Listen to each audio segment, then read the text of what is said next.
চাওক এইটো হ'ল ভাৰ্মি কম্পোষ্টৰ বনোৱা এটা সৰু নমুনা মই আপোনাৰ কাৰণে এইটো প্ৰস্তুত কৰিছিলোঁ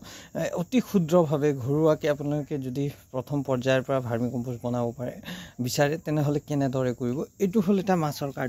কাৰ্টুনত ইতিমধ্যে মই প্ৰায় 2 মাহ আগৰ পৰা এনেদৰে কেঁচু বনোৱা আৰম্ভ কৰিছিলোঁ কেঁচুসাৰ আৰু কিমান ধুনীয়াকৈ এতিয়া কেঁচুসাৰ প্ৰস্তুত হৈ উঠিছে চাওক এইটো হ'ল কেঁচুসাৰ যেতিয়া মই প্ৰথম পৰ্যায়ত দিছিলোঁ সম্পূৰ্ণ গোবৰ দিছিলোঁ গোবৰ এতিয়া কেঁচুসাৰলৈ পৰিণত হৈ গৈছে এইটো এটা চাওক এইটো আজি মই যেহেতু ইয়াক মানে আনলোড কৰিম এতিয়া তাৰ কাৰণে কি কৰিছোঁ গোটেই খেৰ জাবৰবিলাক সাইড কৰি দিছোঁ আৰু 2 দিনমান ইয়াক মই শুকাবলৈ দিম যাতে এইটো অলপ মইশ্চাৰটো কমি যায় আৰু কি হয় কেঁচুবিলাক তললৈ গুচি যায় এনেধৰণে সৰু মাটিৰ পটতো আপোনালোকে এইটো